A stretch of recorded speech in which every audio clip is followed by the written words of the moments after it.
Hello student, आज हम important question with answers of zoology paper 2 के बारे में करेंगे।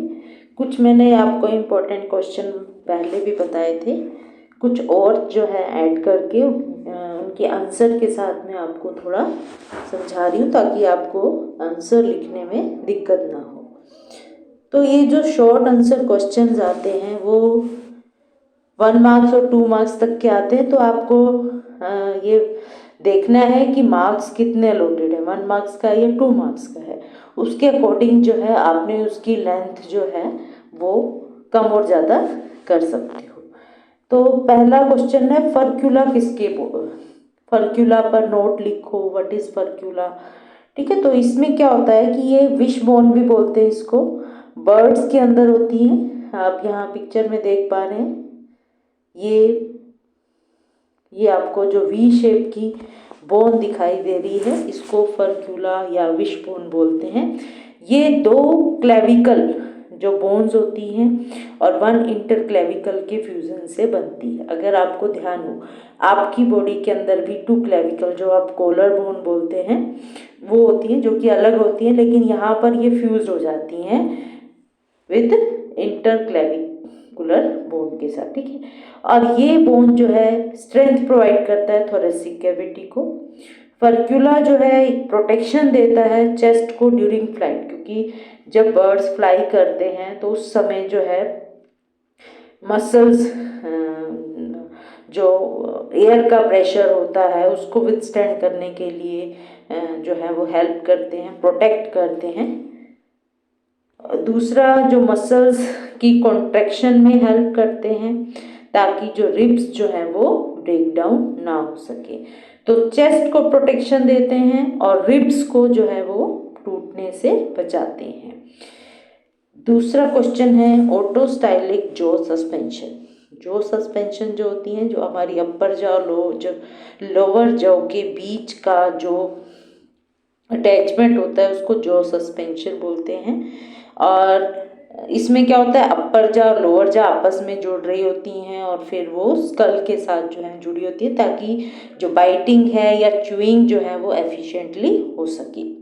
अपर जा जिसको प्लेटो क्वाड्रेट वो बोल देते हैं, वो डायरेक्टली जो है या और इंटीमेटली जो है क्रेनियम जो स्कल है उसके साथ बाउंड होती है बाय इन्वेस्टिंग डर्मल बोन्स, जिसके कारण इसको बोलते हैं ओटो सेल्फ।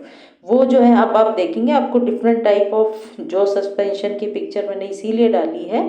आपका जो जॉ सस्पेंशन है वो ये है। ठीक है, इसमें आप देखेंगे कि यहाँ पर स्कल के साथ ये अपर जॉ ये लोअर जॉ है, ये बोन्स के 2 पॉइंट्स पर जुड़ी हुई हैं। यहाँ पर आप देखेंगे 1 पॉइंट्स पर ये जुड़ी हुई है। ये डिफरेंट जॉ सस्पेंशन जो है आपको दिख रही है। यहाँ पर आप देख रहे हैं कि जो अपर जॉ है वो स्कल के साथ कंप्लीटली फ्यूज्ड है। ठीक है, पूरी तरह से फ्यूज्ड होती है। जो लोअर जॉ होती है वो अपर जॉ की जो क्वाड्रेट बोन है उसके साथ जुड़ी हुई होती है। ऑटो जो स्टाइलिक सस्पेंशन सोडियम होता है या सस्पेंशन होता है वो बहुत ही कॉमन है और ये इसमें भी आपको बहुत सारी वेरिएशन दिखेंगी। इनके हम सब टाइप बोल सकते हैं, होलोस्टाइलिक, मोनिमोस्टाइलिक और स्टेप्टोस्टाइलिक। फिर आपको एक बहुत जनरल सा क्वेश्चन आ जाता है, what is zero nerve, what is terminal nerve या नर्व टर्मिनलिस क्या होता है। जो टर्मिनल नर्व या नर्वस जो टर्मिनलिस होती हैं, ये जो आपको दिख रही हैं, ये वाली जो बोन है ये, ठीक है, ये वाली जो आपको दिख रही है इसको हम क्रेनियल नर्व जीरो भी बोल देते हैं और सिंपली इसको हम CL जीरो के भी लिख सकते हैं। ये एक थिन, देखिए हमें पता है क्रेनियल नर्व जो होती हैं अगर मैमल्स तक जाते हैं, बर्ड्स में मैमल्स में वो 12 होती हैं। ठीक है, लेकिन उससे पहले उनके नंबर जो हैं 10 11 इस तरह से होती है। तो लास्ट वाली जो नर्व है उसको जीरो नर्व के नाम से, क्रेनियल नर्व के नाम से जानते हैं। उसका भी कोई एग्जैक्ट फंक्शन जो है वो क्लियर नहीं है, लेकिन ये माना जाता है कि वो थिन प्लेक्सिस होता है अनमाइलिनेटेड फाइबर्स का, ठीक है, जिसका ये माना जाता है कि वो रोल प्ले करते हैं इन सेंसिंग फेरोमोन्स और some vestigial scent function in human, जो कि रिप्रोडक्शन के दौरान जो है रिलीज होते हैं फेरोमोन, उनकी सेंसिंग में हेल्प करते हैं। जैकोब्सन ऑर्गन और जो वोमेरोनेजल ऑर्गन जो आप देखते हैं स्नेक्स के अंदर देखने को मिलता है, ये एक special type of sensory cell का पैच होता है जो मेन नजल चैम्बर के अंदर प्रेजेंट होता है, जो हैवी जितने भी मॉइस्चर बोर्न ऑर्डर पार्टिकल्स होते हैं उनको डिटेक्ट करता है। एनिमल के अंदर ये फैसिलिटेशन हो जाती है कि जैसे ही ये मॉइस्चर बोर्न जो ऑर्डर है इस ऑर्गन को एक्सपोजर होता है, वो सेंट हो सकते हैं, फेरोमोन्स हो सकते हैं, ठीक है, वो बाय ओपनिंग द माउथ, जैसे ही वो मुंह को खोलते हैं ये जो मॉइस्चर बोर्न ऑर्डर है, चाहे वो सेंट है, फेरोमोन्स है, वो माउथ के अंदर जाते हैं और वो जो नेजल चैम्बर का जो मेन इंटरनल साइड में ये पैच प्रेजेंट होता है, ये आप देख पा रहे हैं यहाँ पिक्चर में, ये वाला स्ट्रक्चर, ठीक है, ये जो है उनको सेंस कर लेता है। और माउथ की curling of upper lip during inhalation, ठीक है, इन दोनों कंडीशन के अंदर जो है वो उन सेंट को डिटेक्ट कर लेते हैं।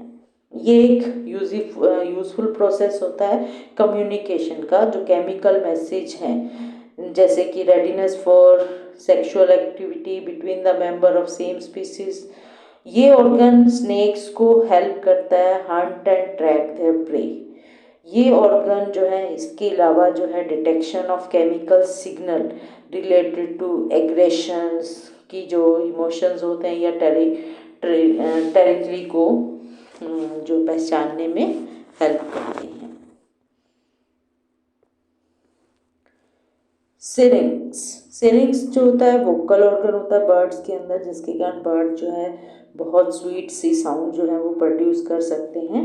ये जो विंड पाइप होती है, विंड पाइप के जिसको ट्रैकिया बोलते हैं, उसकी जहाँ पर बाइफर्केशन होती है ब्रोंकाई के अंदर, वहाँ पर यानी कि एक जंक्शन है जो ट्रैकिया और ब्रोंकाई के बीच का जो जंक्शन होता है वहाँ पर प्रेजेंट होता है, जो कि साउंड प्रोडक्शन में हेल्प करता है। फिर आते हैं रेक्ट्राइसिस या रेमाइसिस। ये दो वर्ड जो हैं ये बहुत ही आपको भी कॉमन से लगेंगे, हमने बहुत से क्लियरली पढ़े भी थे क्लास में। क्या होते हैं कि जो टेल होती है बर्ड्स की या जो विंग्स होते हैं उसके ऊपर फैदर लगे होते हैं जिनको हम फ्लाइट फेदर्स बोलते हैं, ठीक है। अब यही फ्लाइट फेदर्स जो हैं अगर वो टेल में प्रेजेंट हैं तो उनको रेक्ट्राइसिस बोलते हैं। सभी बर्ड्स के अंदर जो है 10 to 12 रेक्ट्राइटिस प्रेजेंट होते हैं। ये फेदर जो होते हैं यहाँ पर अगर आप देखेंगे सिंगल रो में प्रेजेंट होते हैं, यहाँ पर आप इनकी देखोगे एक ही रो में ये प्रेजेंट होते हैं on the rear margin of anatomic tail. जो टेल है उसके जो कॉर्नर है वहाँ पर ये लगे होते हैं। सिर्फ जो सेंट्रल पेयर होता है वो टेल बोन के साथ अटैच होता है, बाकी जितने भी और ये लिगामेंट्स के द्वारा जो है फैदर जो है वो टेल बोन के साथ जुड़े होते हैं। सिर्फ सेंट्रल लाइन वाले जो पेरिफेरी पर प्रेजेंट हैं वो जो है वो स्पेशल स्ट्रक्चर्स रहते हैं उनके अंदर वो अटैच रहते हैं। फिर आते हैं इनकी जो रेक्ट्राइटिस होते हैं ये हमेशा पेयर्ड में प्रेजेंट होते हैं। बहुत सारी स्पीसीज के अंदर ये 6 पेयर में, मैक्सिमम जो बर्ड्स की स्पीसीज हैं उनकी टेल में 6 पेयर ऑफ रेक्ट्राइटिस होते हैं। मैंने बताया था 10 to 12 रेक्ट्राइटिस देखने को मिलते हैं, लेकिन पेंगुइन्स के अंदर आप देखेंगे तो इनके नंबर जो है बहुत रिड्यूस होते हैं। सेकेंड होता है रिमाइसिस। रिमाइसिस जो है ये वो फ्लाइट फेदर है जो विंग्स के ऊपर प्रेजेंट होते हैं और इनकी जो लोकेशन होती है वो posterior side of the wing, ये आप देख पाएंगे ये वाले जो हैं ये रिमाइसिस हैं। ठीक है, अगर इसका हम एनाटॉमिकल स्ट्रक्चर देखते हैं तो इस तरीके दिखाई देते हैं कि ये जो है पोस्टीरियर, ये फोर लिम्ब है। ठीक है, यहाँ तक, और ये फोर लिम्ब जो है ये ह्यूमरस, ये रेडियोल्ना, ये मेटाकार्पल और वो, तो इसके पोस्टीरियर रीजन के अंदर ये फेदर्स जो हैं वो जुड़े हुए होते हैं। ऐसे ही दोनों तरफ लेफ्ट और राइट दोनों विंग्स में जो है, जो एनाटॉमिकल उनकी सिमेट्री जो होती है बहुत ही मैचिंग होती है, सिमिलर होती है। ठीक है, और उसमें चाहे आप साइज देख लो उनका या उनकी शेप देख लो, उन दोनों में दोनों साइड के विंग्स पर जो फेदर लगे होते हैं वो सिमिलर होते हैं। रिमाइजिस जो होते हैं उनको डिवाइड किया जाता है प्राइमरी, सेकेंडरी और टर्शियरी फेदर्स। ठीक है, जो फेदर जो है वो डिपेंड करता है कि उनकी पोजीशन कौन सी है। इनमें से प्राइमरी, सेकेंडरी और टर्शियरी में से जो प्राइमरी और सेकेंडरी होते हैं वो इम्पोर्टेंट होते हैं। ठीक है, और उनको रिमाइजिस वर्ड दिया जाता है। तो पहले जो प्राइमरीज होते हैं टिपिकली वो 11 होते हैं। आप यहाँ पर देखेंगे ये वाले जो हैं ये सारे प्राइमरीज हैं और ये 11 नंबर होता है टिपिकल। और ये जो है ये इस मैनस जो होता है, जो रिस्ट और हैंड के बीच का जो अपन जॉइंट देख रहे हैं उसको बोलते हैं, जहाँ पर मेटाकार्पल्स जो है वो या 5 फेलेंजेस जो हैं प्रेजेंट होते हैं, उसके साथ जो है ये जुड़े होते हैं। सेकेंडरी जो होते हैं वो अल्ना के साथ, जो अल्ना बोन है उसके साथ जुड़े होते हैं, ये वाले। टर्शरी जो होते हैं, टर्शरी फेदर जो होते हैं वो बिल्कुल आप देखेंगे ये एडजॉइनिंग होते हैं सेकेंडरी के, और इनका जो पोर्शन होता है वो ब्रोंकियम के पास के माना जाता है, और इनको ट्रू रिमाइजिस का नाम जो है वो नहीं दिया जाता। उसके आते हैं टॉर्नेरिया लार्वा, बहुत ही इम्पोर्टेंट क्वेश्चन है ये। आप ये एक प्लैंक्टोनिक लार्वा होता है जो कि हेमिकोर्डेटा की कुछ स्पीसीज के अंदर देखने को मिलता है। इसकी जो अपीयरेंस होती है, जो आपने बाइपिनेरिया लार्वा पढ़ा था स्टारफिश के अंदर, उसके जैसा होता है। आप देख भी पा रहे हैं कि उसी तरह के इसमें भी बैंड जो है वो दिखाई दे रहे हैं। इसकी जो है बॉडी जो होती है ओवल होती है, ट्रांसपेरेंट होती है, अबाउट 3 mm की अगर आप देख के पाएंगे इतनी होती है। इनके एंटीरियर एंड पर यहाँ पर आप देखेंगे ये यहाँ पर बिल्कुल टिप के ऊपर जो है आपको कुछ टफ्ट ऑफ सीलिया दिखाई दे रहे हैं। यहीं पर a pair of I spot भी प्रेजेंट होता है। गट जो है, अब आप यहाँ देखिए माउथ, और ये इसोफेगस, और ये स्टमक, और ये इंटेस्टाइन, इसके अंदर जो है वो डिफ्रेंशिएटेड होती है। सीलिया 2 बैंड्स बनाते हैं बॉडी सरफेस के ऊपर। एक तो एंटीरियर बैंड होता है ये वाला, ठीक है, ये एंटीरियर बैंड जो होता है जो कि वाइंडिंग कोर्स और मोस्ट ऑफ वाटर करंट को इस तरह से ये बीट करते हैं कि जितना भी वाटर करंट होता है वो माउथ के पास आ जाता है। ठीक है, और जो पोस्टीरियर वन होते हैं ये वाले बैंड जो सीलिया जो होते हैं, ये ओपन थ्रू हाइड्रोफोर जो कि डोर्सल साइड में प्रेजेंट होता है लार्वा के। अगर लार्वा के हाइड्रोपोर को आप देखते हैं डोर्सल साइड में, तो उसके बिल्कुल राइट साइड के ऊपर जो है हार्ट वेसिकल जो है वो प्रेजेंट होता है। अगर और ओल्ड जैसे जैसे लार्वा होता जाता है तो कॉलर, ट्रंक, सिलोम ये अपीयर होने लग जाते हैं एज थिन वॉल्ड सैक की तरह, और वो स्टमक के एकदम क्लोज कांटेक्ट में रहते हैं। उसके बाद है हेड्स चेक नेफ्रीडियम। बहुत सारे जो नेफ्रीडिया हैं ब्रैंकियोस्टोमा के अंदर देखे जाते हैं। प्रोटोनेफ्रीडिया होते हैं जिनके अंदर हमने पढ़ा था सोलेनोसाइट सेल होते हैं या फ्लेम सेल प्रेजेंट होते हैं। इसी तरह से उनके अंदर ब्रैंकियोस्टोमा जो कि सिफेलोकॉर्डेटा से बिलोंग करता है, उनका जो एक्सक्रीटरी स्ट्रक्चर होता है वो वेलम से एसोसिएटेड होता है। यहाँ पर आप देख पाएंगे ये वेलम है, ठीक है। ये एक नैरो सी ट्यूब होती है, ये जो आपको ब्लैक कलर का दिखाई, इस तरह का स्ट्रक्चर है ये, ठीक है। ये जो आपको दिखाई दे रहा है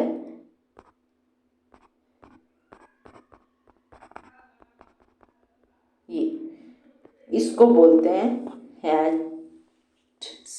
चेक्स नेफ्रीडिया। ये जो होते हैं, आप यहाँ पर देखेंगे कि ये बिल्कुल नैरो सी ट्यूब है। ये आउटर जो हाइंड एंड पे फेरिंक्स पे खुलता है, जस्ट बिहाइंड द ये वेलम है उसके एकदम नीचे, ठीक है। और जो दूसरा एंड होता है वो ब्लाइंड होता है, और वो बिल्कुल अगर आप देखेंगे तो ये जो ये हेड सेक पिट होती है, ये इसका फंक्शन जो है वो म्यूकस सीक्रेट करता है, जितने भी फूड पार्टिकल आते हैं उनको बाइंड कर लेते हैं वो, ठीक है। तो इस तरह का स्ट्रक्चर जो है वो देखने को मिलता है। ये एक्टोडर्मल डेरिवेटिव्स होते हैं और इनको स्पेशल ब्लड सप्लाई जो है वो डोर्सल अयोर्टा से होती है। ट्यूफिट बहुत कॉमन सा क्वेश्चन है, बहुत अच्छे से आपको आता भी है। अगर इसका क्वेश्चन स्ट्रक्चर भी आ जाता है तो थोड़ा आपको इसको जो पोडियम का स्ट्रक्चर जो है वो पूरा दिखाना है, लेकिन अगर सिर्फ फंक्शन के बारे में पूछा जाता है तो आपने फंक्शन बताना है कि ट्यूफिट को हम पोडिया बोल सकते हैं, और इनके अंदर जो है सी वाटर फिल्ड रहता है। जो ट्यूफिट होते हैं उनका जो मेन फंक्शन है वो लोकोमोशन में है, रेस्पिरेशन में है, फीडिंग, फूड ट्रांसपोर्टेशन में। जो ट्यूफिट होते हैं वो लोकोमोशन में हेल्प करते हैं बाय एक्सटेंशन। अगर तुम्हें पता हो कि उनका कंप्रेशन हो जाता है जिसके कारण एक प्रेशर मेंटेन होता है, और जैसे ही वो रिलीज होता है वो जो है वो आगे की तरफ एक्सटेंड हो जाते हैं। Why amphioxus is considered as blueprint of phylum Chordata. ये भी इम्पोर्टेंट है कि फाइलम कोर्डेटा को का ब्लूप्रिंट एम्फिओक्सिस को क्यों बोला जाता है। देखिए, एम्फिओक्सिस या ब्रैंकियोस्टोमा जो है उनको ब्लू प्रिंट बोलते हैं फाइलम कोर्डेटिया का, क्योंकि जितने भी कोर्डेट के टिपिकल कोर्डेट कैरेक्टर जो हम पढ़ते आए हैं, notochord, dorsal, tubular nerve cord, tail और फेरेंजियल गिल स्लिट, अगर ये करेक्टर प्रेजेंट है तो हम उनको कोर्डेट बोलते हैं। वो लाइफ में कहीं भी किसी भी स्टेज में अगर प्रेजेंट होते हैं तो इन ब्रैंकियोस्टोमा के अंदर जो है ये सारे करेक्टर जो है वो देखने को मिलते हैं, तो इसीलिए इनको ब्लूप्रिंट बोला जाता है फाइलम कोर्डेटा का। और इनकी जो एम्फिओक्सिस की अगर रिजेम्बलेंस आप कोर्डेट के साथ और कंपेयर करते हैं तो आपको उनकी डर्मिस दिखाई देगी बॉडी वॉल के अंदर, एंटीरोसिलस सिलोम दिखाई देगा, डोर्सोलेटरल मसल्स होंगी जो कि जिनको मायोटोम्स बोलते हैं, और सिमिलर डेवलपमेंटल जो है वो देखने को मिलता है। उसी तरह दूसरा है कि एम्फिओक्सिस को डीजेनरेटिव कोर्डेट क्यों बोलते हैं। एक तरफ हमने ब्लूप्रिंट बोला क्योंकि जो कोर्डेट के टिपिकल करेक्टर हैं वो देखने को मिलते हैं, दूसरा इनको डीजेनरेटिव कोर्डेट क्यों बोलते हैं क्योंकि इनके अंदर जो एक्सक्रीटरी सिस्टम होता है वो प्रोटोनेफ्रिडिया होता है, ठीक है। यानी कि उनके अंदर हार्ट और किडनी एब्सेंट होती हैं, जो पेयर्ड लिम्स हैं, पेयर्ड फिन हैं, distinct head, distinct pair sense organ, gonad, वो गोनोडक्ट नहीं होते, ये सब जो है वो एब्सेंट होते हैं, तो इसीलिए इनको हम डीजेनरेटेड कोर्डेट का नाम देते हैं। फिर है मेंटल और बॉडी वॉल। मेंटल आपने एक मोलस्का के अंदर भी पढ़ा था। यहाँ पर जो मेंटल है वो यूरोकोर्डेटा की बॉडी वॉल को बोला गया है, जो कि आपने हर्डमानिया पढ़ा होगा। तो उसके अंदर जब है कि यूरोकोर्डेटा का जो टेस्ट होता है, याद है तुम्हें, यूरोकोर्डेटा को ट्यूनिकेट बोलते हैं कि उनके बॉडी सॉफ्ट होती है लेकिन बाहर जो है उनके एक ट्यूनिक होता है, टेस्ट होता है। उस टेस्ट के अंदर जो प्रेजेंट होता है इनसाइड में उसको बोलते हैं बॉडी वॉल और मेंटल। यही वो मेंटल है या बॉडी वॉल है जो टेस्ट को सिक्रीट करती है। मेंटल जो है टेस्ट के नीचे होता है, लेकिन ये सिर्फ और सिर्फ यहाँ पर 2 पॉइंट्स पर ये जुड़ा हुआ होता है, एक ब्रेंकियल और एक एट्रियल जो अपर्चर होते हैं यहाँ पर ज्वाइंट होता है, बाकी अंदर जो है फ्री होता है, किसी तरह की बॉडी के साथ जो है वो ज्वाइनिंग नहीं होती है। मेंटल जो है उसके अंदर एक बड़ी सी लार्ज एट्रियल कैविटी, जिसको एट्रियम भी बोल देते हैं, जिसके अंदर वाटर होता है। It has outer layer of ectoderm, middle layer of mesoderm और इनर लेयर इसकी एंडोडर्म होती है, जो कि एट्रियल कैविटी की आउटर लाइनिंग को बनाते हैं। फिर आते हैं बोट्राइलस। बोट्राइलस मैंने जब आपको पढ़ाया था ट्यूनिकेट्स के बारे में, तो मैंने पिक्चर जो है वो दिखाई थी आपको कि एक स्टार ट्यूनिकेट्स के नाम से इनको जानते हैं, क्योंकि इस तरह से अरेंज होते हैं जैसे स्टार हैं। तो क्या होता है कि एक कॉमन सा gelatinous mass, flat gelatinous mass होता है, जो कि united test of it joints. आप देखेंगे ये सब जॉइंट्स हैं, ये सब जॉइंट्स हैं, और ये कॉमन सा ट्यूनिकेट है जिसके अंदर ये जॉइंट्स जो है स्टार शेप में प्रेजेंट होते हैं। ये जॉइंट जो है एक रेडिएटिंग मैनर में कॉमन क्लोइकल अपर्चर, जो सेंट्रल में अपर्चर है वो कॉमन होता है, सभी जॉइंट्स का एक कॉमन क्लोइकल अपर्चर होता है, और ये एक स्टार शेप बना लेते हैं, और इसमें 3 to 12 जो है जॉइंट्स हो सकते हैं। इनका जो ब्रेंकियल, यहाँ पर देखेंगे इनके एंड पर ये ब्रेंकियल साइफन है, सबका हर एक जॉइंट्स का एक सेपरेट ब्रेंकियल जो साइफन होता है वो आउटर एंड में होता है और सेपरेट होता है, और इनकी एक लॉन्ग एट्रियल साइफन, जो ये आपको दिखाती हूँ, ये ब्रेंकियल साइफन और ये एट्रियल साइफन, और ये एट्रियल साइफन जो होता है ये कॉमन क्लोइकल अपर्चर या चैम्बर के अंदर जो है खुलता है, और फिर वहाँ से आउटसाइड में खुलता है। फिर आता है why cerebellum is less develop in reptile. Reptiles के अंदर जब हम पढ़ते हैं उनकी जो है जो ब्रेंकियल क्या बोलते हैं, उनका जो ब्रेन होता है वो हाईली लेस डेवलप नहीं होता है ब्रेन के अंदर, और फैक्ट्री लोग बहुत ही ज़्यादा डेवलप होते हैं क्योंकि उनको सेंस की बहुत ज़्यादा रिक्वायरमेंट रहती है। लेकिन उनका सेरिबेलम जो होता है, जिसको लिटिल ब्रेन बोलते हैं लैटिन वर्ड्स के अंदर, जो कि मेजर फीचर होता है हाइंड ब्रेन का सभी वर्टिब्रेट्स के अंदर, ये एक बहुत ही इम्पोर्टेंट रोल प्ले करता है मोटर कंट्रोल में। जितनी भी रिफ्लेक्सेस होती हैं, मूवमेंट होती हैं, उनको कंट्रोल करता है। तो रेप्टाइल्स के अंदर सेरिबेलम जो होता है वो लेस डेवलप होता है, क्योंकि उनकी यूनिप्लैनर मूवमेंट होती है। उनका जो हार्ड बॉडी या उनका हेड जो होता है बड़ा साइज का होता है, जिसके कारण वो यूनिप्लैनर मूवमेंट जो है वो करते हैं, इसीलिए उनको सेरिबेलम जो है वो छोटा होता है।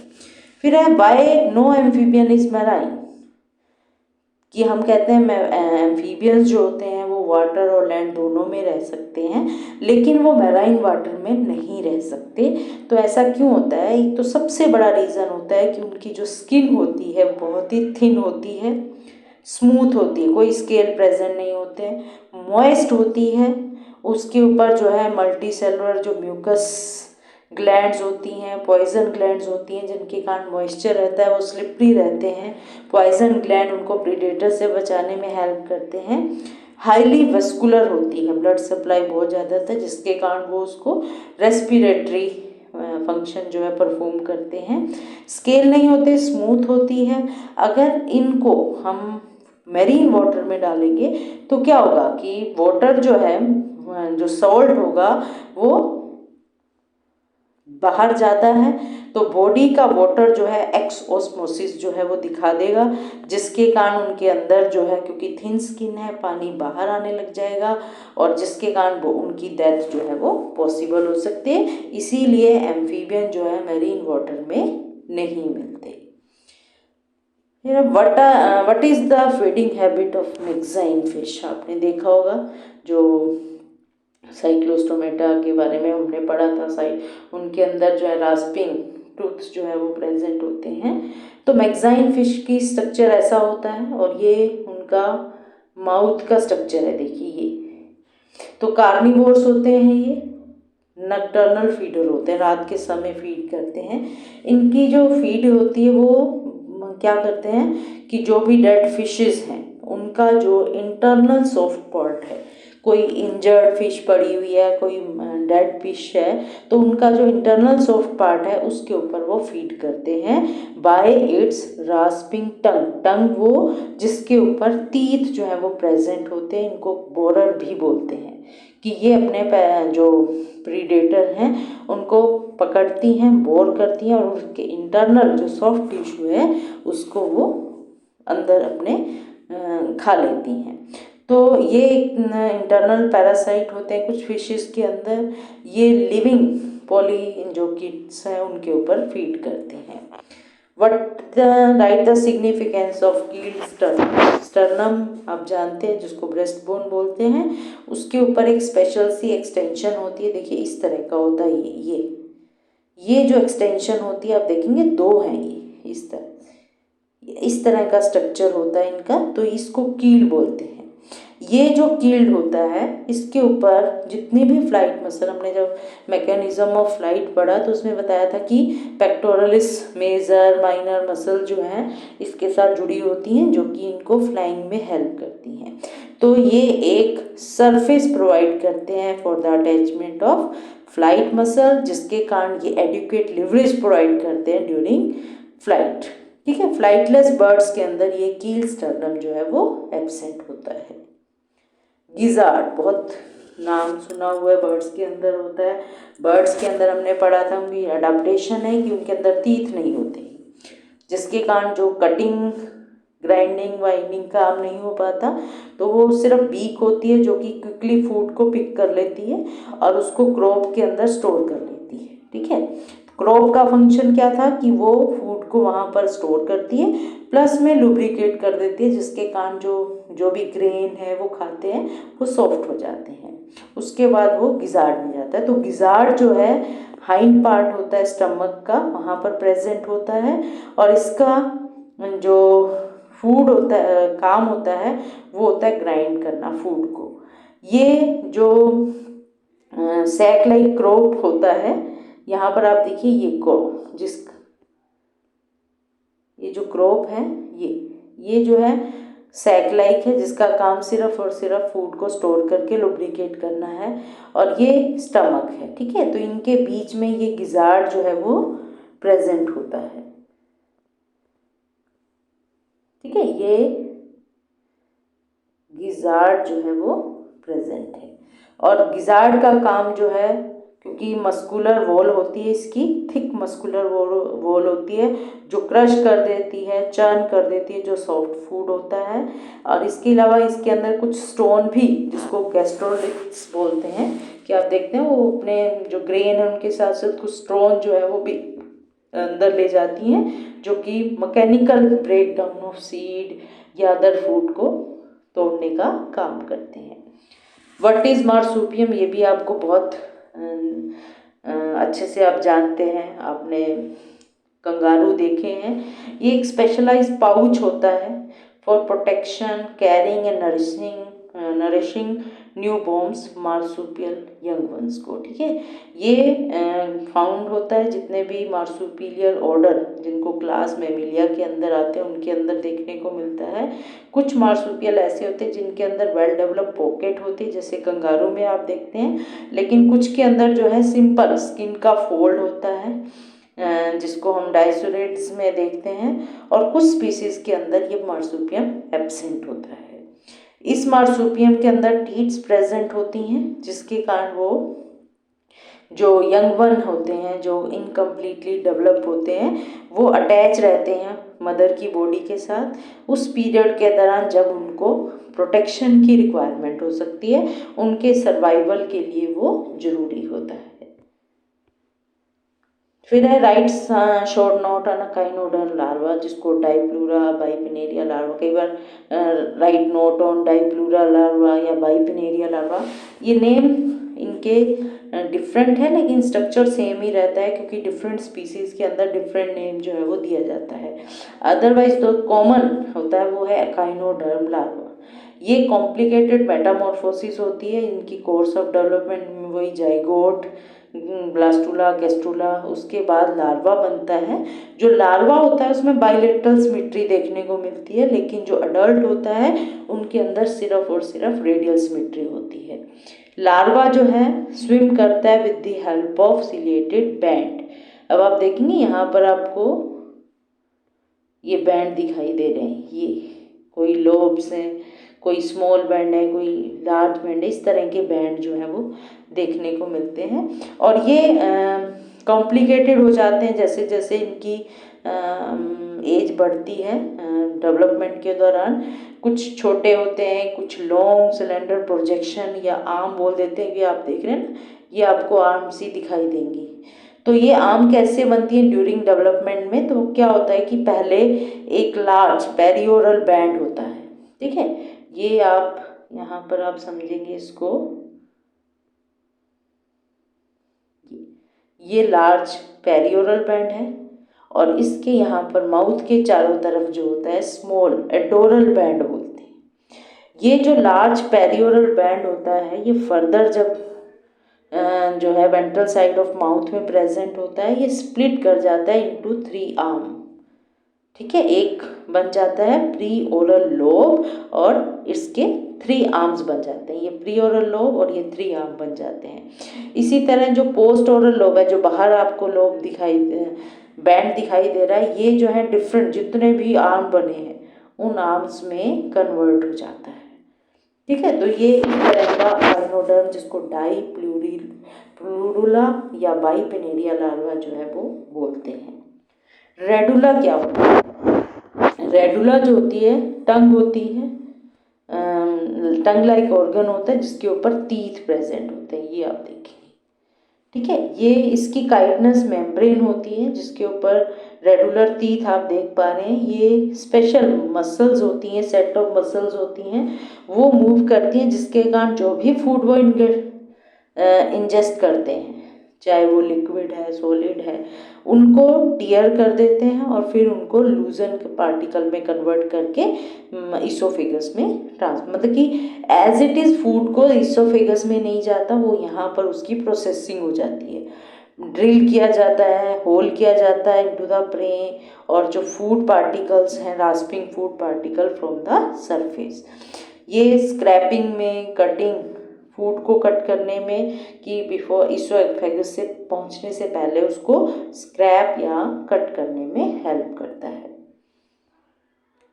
मेट्रिपोराइट से आप बहुत अच्छे से जानते हैं, जब आप वाटर वेस्कुलर सिस्टम पढ़ते हैं तो उसमें ये बोरल सरफेस के ऊपर होता है ऑपोजिट टू माउथ, जिसमें क्या है बहुत सारे छोटे छोटे पोर होते हैं, इस तरह का स्ट्रक्चर रहता है। अगर आप उसका टीएस देखते हैं और वो ऐसे दिखाई देता है वीएस को, अगर आप उसका ट्रांसवर्स सेक्शन वर्टिकल सेक्शन देखते हैं तो इस तरह का आपको पोर्स दिखाई देते हैं। और ये पोर जो होती हैं छोटी छोटी पोर कैनाल होती हैं, ऊपर पोर है नीचे कैनाल होती है, ये क्या करती हैं वाटर को फिल्ट्रेशन का काम करती हैं, ठीक है, और ताकि पानी जो है वो वाटर वेस्कुलर सिस्टम में जो है वो जा सके, ठीक है। और इसके बाद ये एक प्रेशर इक्वलाइजिंग वॉल्व का भी काम करती है, कि जब मूवमेंट करनी होती है तो पानी जो है किस तरह से अंदर एंटर करता है। फिर आता है स्टोन कैनाल, बिल्कुल इस मेट्रोपोराइट के नीचे जो है एस शेप की कैनाल होती है, ये मेट्रोपोराइट है, ये एस शेप की कैनाल होती है जो कि मेट्रोपोराइट से होती हुई ring vascular system, ring canal जो होती हैं उसके साथ जुड़ी हुई होती हैं, और यहाँ पर ये माउथ को सराउंड करती हैं ऑन द ओरल साइड पे। इसकी स्ट्रेंथ अगर आप देखेंगे तो ये वाला स्ट्रक्चर आप देखेंगे तो इसके अंदर जो है कैल्केरियस डिपॉजिट होते हैं इसकी वॉल के अंदर, इसीलिए इसको स्टोन कैनाल बोलते हैं। ये इंटरनली जो है इनके ऊपर सीलिया प्रेजेंट होते हैं जो कि फ्लो ऑफ वाटर में हेल्प करते हैं। इसका जो ल्यूमन होता है उसमें क्या होता है स्क्रोल शेप रिजेस होते हैं जो कि टू लेमिला, आप देखेंगे ये इस तरह का लेमिला जो है वो कंस्टिट्यूट कर देते हैं, इसको बोलते हैं scroll shape ridge that bifurcate into two lamella rolled spirally. Water जो है मेट्रोपोराइट में एंटर करता है, फिर स्टोन कैनाल में जाता है, फिर रिंग कैनाल में जाता है, फिर रेडियल कैनाल में जाता है, और रेडियल कैनाल से एक सक्शन प्रोवाइड होता है जिसके कारण 2 फीट जो है उनके एम्प्यूला तक जो है वो वाटर पहुंचता है और वो मूवमेंट जो है वो कर पाते हैं। तो स्टोन कैनाल जो है वाटर वेस्कुलर सिस्टम को कंट्रोल करता है। फिर होते हैं ट्रीटमेंट्स बॉडी, ये रिंग कैनाल जो होती है उसके आप देखेंगे आपको ये ब्लैक ब्लैक से डॉट दिखाई दे रहे हैं, ये होती हैं ट्रीटमेंट बॉडीज। ये 9 होती हैं कि हर एक इन जो जंक्शन होता है उसमें 2-2 होती हैं, लेकिन जहाँ पर स्टोन कैनाल होती है वहाँ पर एक ही होती है ये। तो 9 small yellowish irregular rounded glandular bodies होती हैं जिनको रेसिमोस या ट्रीटमेंट बॉडीज बोलते हैं इनर मार्जिन की तरफ। इनका मेन फंक्शन जो है वो अमीबोसाइट सेल, टेरोसाइट सेल जो है वो प्रोड्यूस करते हैं, जो कि जितने भी फॉरेन मैटर होता है, चाहे वायरस है, बैक्टीरिया है, उनको जो है वो उनसे प्रोटेक्शन करते हैं या उनको क्लियर करते हैं। तो ये कुछ क्वेश्चन थे जो मैंने आपके लिए विद आंसर जो है एक्सप्लेन किए हैं। इसके अलावा बुक में बहुत सारे मैंने अदर भी क्वेश्चन जो है आपको टिक करे थे, उनको भी आप गो थ्रू हो जाएं तो आपको वो पेपर में लिखने के लिए अच्छा रहेगा। तो गुड लक है for your exam. Thank you.